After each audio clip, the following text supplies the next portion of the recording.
भारत माता की। भारत माता की। महोदय से उनके संबोधन के लिए।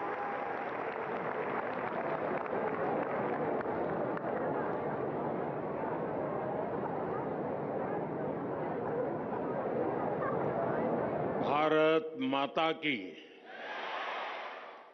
भारत माता की। केंद्रीय मंत्रिमंडल में मेरे सहयोगी अन्नपूर्णा देवी जी, सावित्री ठाकुर जी, सुकांतो मजूमदार जी, अन्य महानुभाव, देश के कोने कोने से यहां आए सभी अतिथि और सभी प्यारे बच्चों, आज हम तीसरे वीर बाल दिवस के आयोजन का हिस्सा बन रहे हैं। 3 साल पहले हमारी सरकार ने वीर साहिबजादों के बलिदान की अमर स्मृति में वीर बाल दिवस मनाने की शुरुआत की थी। अब ये दिन करोड़ों देशवासियों के लिए, पूरे देश के लिए राष्ट्रीय प्रेरणा का पर्व बना है। इस दिन ने भारत के कितने ही बच्चों और युवाओं को अदम्य साहस से भरने का काम किया है। आज देश के 17 बच्चों को वीरता, इनोवेशन, साइंस और टेक्नोलॉजी, स्पोर्ट्स और आर्टिस्ट जैसे क्षेत्रों में सम्मानित किया गया है। इन सब ने दिखाया है कि भारत के बच्चे, भारत के युवा क्या कुछ करने की क्षमता रखते हैं। मैं इस अवसर पर हमारे गुरुओं के चरणों में, वीर साहबजादों के चरणों में श्रद्धापूर्वक नमन करता हूं। मैं अवार्ड जीतने वाले सभी बच्चों को भी बधाई देता हूं, उनके परिवारजनों को भी बधाई देता हूं और उन्हें देश की तरफ से शुभकामनाएं देता हूं। साथियों, आज आप सभी से बात करते हुए मैं उन परिस्थितियों को भी याद करूंगा जब वीर साहबजादों ने अपना बलिदान दिया था। ये आज की युवा पीढ़ी के लिए भी जानना उतना ही जरूरी है और इसलिए उन घटनाओं को बार बार याद किया जाना ये भी जरूरी है। 325 साल पहले के वो हालात, 26 दिसंबर का वो दिन जब छोटी सी उम्र में हमारे साहबजादों ने अपने प्राणों की आहुति दे दी। साहिबजादा जोरावर सिंह और साहिबजादा फतेह सिंह की आयु कम थी, लेकिन उनका हौसला आसमान से भी ऊंचा था।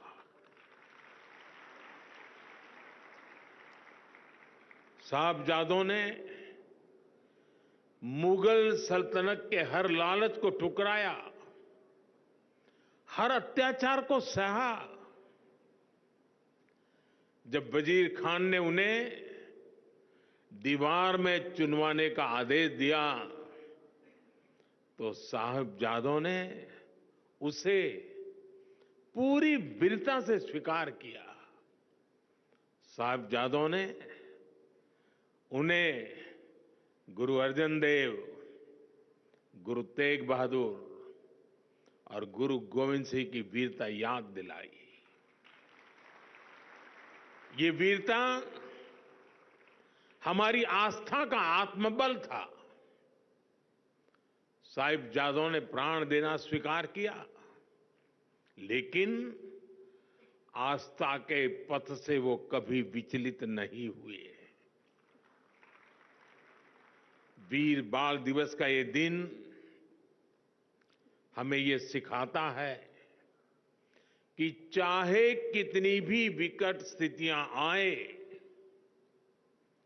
कितना भी विपरीत समय क्यों न हो, देश और देश हित से बड़ा कुछ नहीं होता।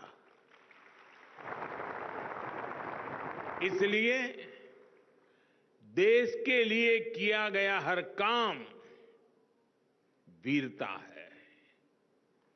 देश के लिए जीने वाला हर बच्चा, हर युवा वीर बालक है।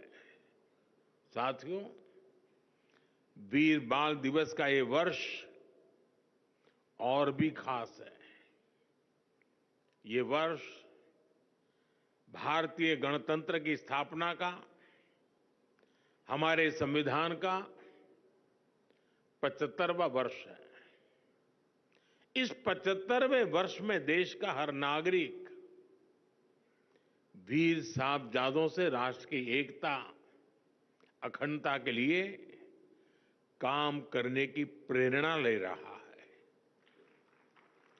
आज भारत जिस सशक्त लोकतंत्र पर गर्व करता है, उसकी नींव में साहिबजादों की वीरता है, उनका बलिदान है।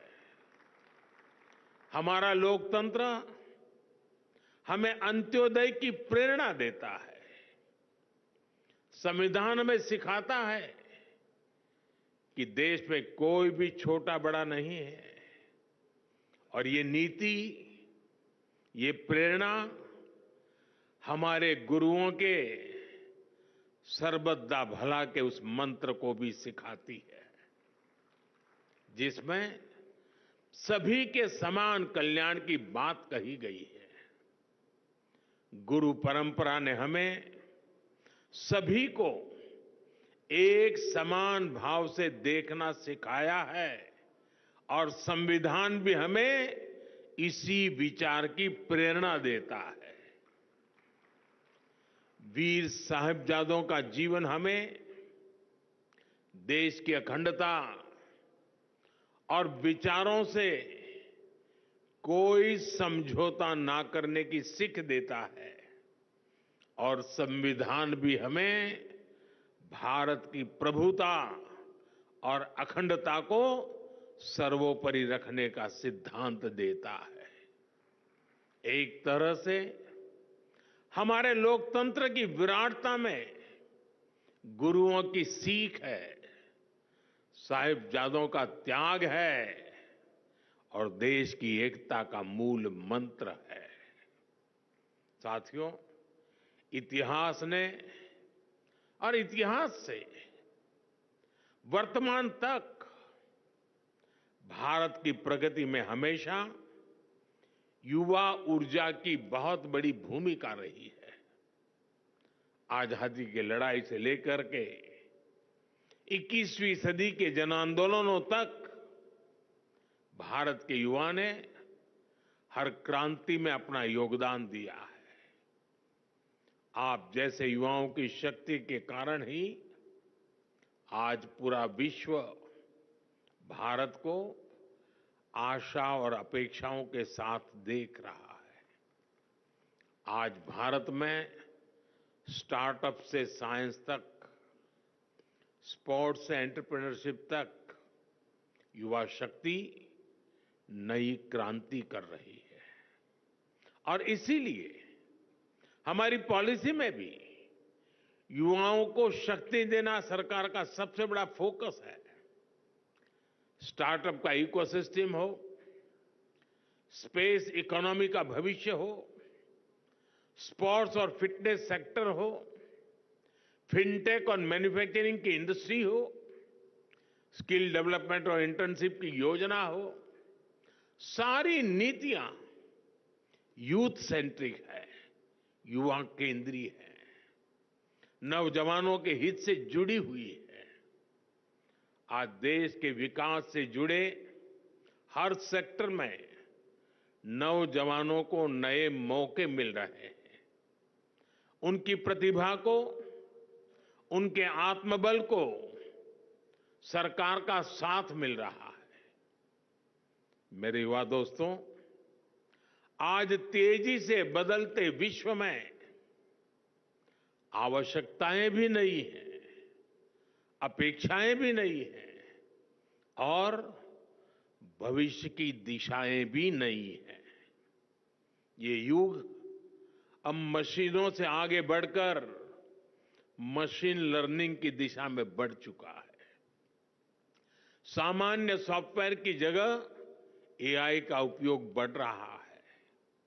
हम हर फील्ड में नए चेंजेस और नए चैलेंजेस को महसूस कर सकते हैं। इसलिए हमें हमारे युवाओं को फ्यूचरिस्टिक बनाना होगा। आप देख रहे हैं, देश ने इसकी तैयारी कितनी पहले से शुरू कर दी है। हम नई राष्ट्रीय शिक्षा नीति, नेशनल एजुकेशन पॉलिसी लाए। हमने शिक्षा को आधुनिक कलेवर में ढाला, उसे खुला आसमान बनाया। हमारे युवा केवल किताबी ज्ञान तक सीमित न रहे, इसके लिए कई प्रयास किए जा रहे हैं। छोटे बच्चों को इनोवेटिव बनाने के लिए देश में 10,000 से ज्यादा अटल टिंकरिंग लैब शुरू की गई है।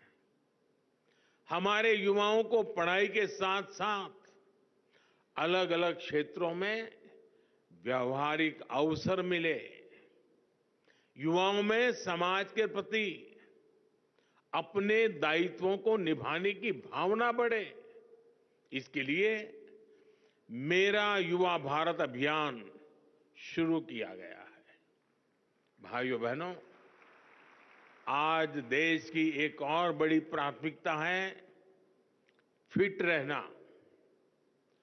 देश का युवा स्वस्थ होगा तभी देश सक्षम बनेगा। इसलिए हम फिट इंडिया और खेलो इंडिया जैसे मूवमेंट चला रहे हैं। इन सभी से देश की युवा पीढ़ी में फिटनेस के प्रति जागरूकता बढ़ रही है।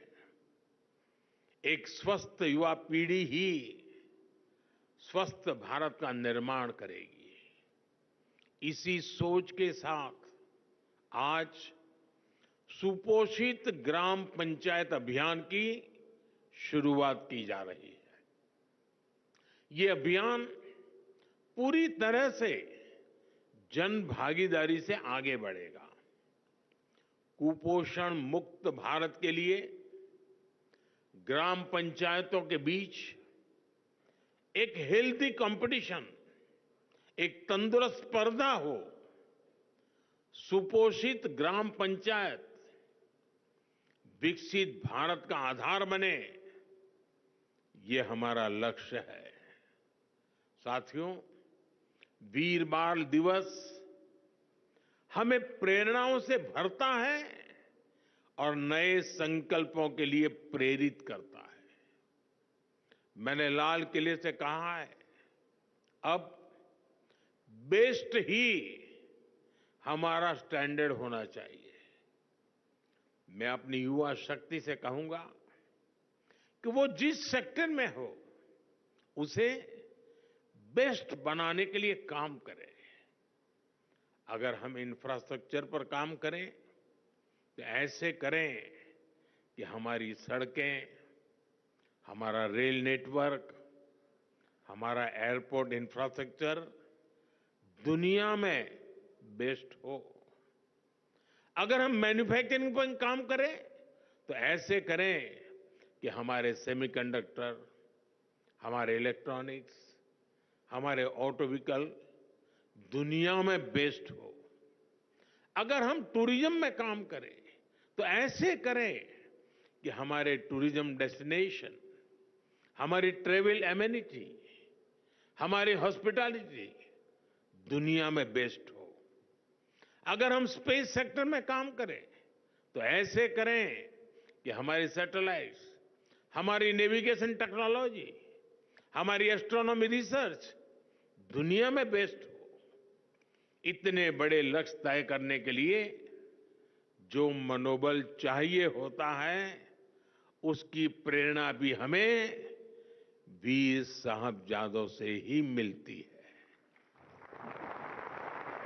अब बड़े लक्ष्य ही हमारे संकल्प है। देश को अपनी क्षमता पर पूरा भरोसा है। मैं जानता हूं भारत को जो युवा दुनिया की सबसे बड़ी कंपनियों की कमाल संभाल सकता है, भारत का जो युवा अपने इनोवेशन से आधुनिक विश्व को दिशा दे सकता है, जो युवा दुनिया के हर बड़े देश में, हर क्षेत्र में अपना लोहा मनवा सकता है, वो युवा जब उसे आज नए अवसर मिल रहे हैं तो वो अपने देश के लिए क्या कुछ नहीं कर सकता। इसलिए विकसित भारत का लक्ष्य सुनिश्चित है। आत्मनिर्भर भारत की सफलता सुनिश्चित है। साथियों, समय हर देश के युवा को अपने देश का भाग्य बदलने का मौका देता है। एक ऐसा कालखंड जब देश के युवा अपने साहस से, अपने सामर्थ्य से देश का कायाकल्प कर सकते हैं। देश ने आजादी की लड़ाई के समय देखा है, भारत के युवाओं ने तब विदेशी सत्ता का घमंड तोड़ दिया था। जो लक्ष्य तब के युवाओं ने तय किया, वो उसे प्राप्त करके ही रहे। अब आज के युवाओं के सामने भी विकसित भारत का लक्ष्य है। इस दशक में हमें अगले 25 वर्षों के तेज विकास की नींव रखनी है। इसलिए भारत के युवाओं को ज्यादा से ज्यादा इस समय का लाभ उठाना है।